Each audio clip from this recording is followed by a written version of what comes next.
ज्येष्ठ गायिका आशा भोसले यांच्या निधनाला एक आठवडाही पूर्ण झाला नाही, तो सिनेविश्वातून एका पाठोपाठ एक दुःखद बातम्या समोर येत आहेत। एका सुप्रसिद्ध टीव्ही अभिनेत्याच्या वयाच्या 40व्या वर्षी कॅन्सरसारख्या गंभीर आजाराने दुःखद निधन झाल्याने टीव्ही इंडस्ट्रीत एकच खळबळ उडाली आहे। चला तर मग जाणून घेऊयात कोण आहे ते अभिनेते व काय आहे सविस्तर माहिती। मित्रांनो, सुप्रसिद्ध टीव्ही अभिनेता सिद्धार्थ वेणुगोपाल यांच्या कर्करोगाने दुःखद निधन झाले।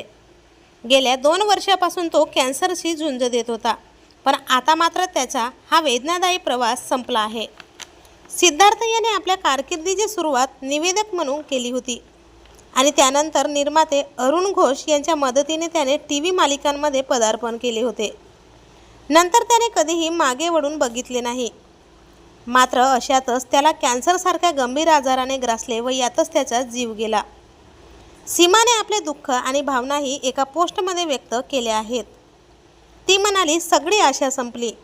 गेली 2 वर्षे मी तुझ्यासाठी लढत राहिले। माझं मन आणि शरीर थकलं असतानाही तुझा जीव वाचवण्यासाठी मी धावत राहिले।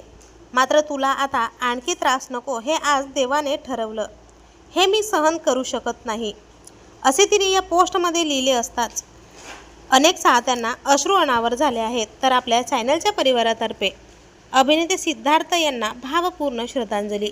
मनोरंजन विश्वातील नवनवीन अपडेट्ससाठी चॅनलला आता सबस्क्राईब करा।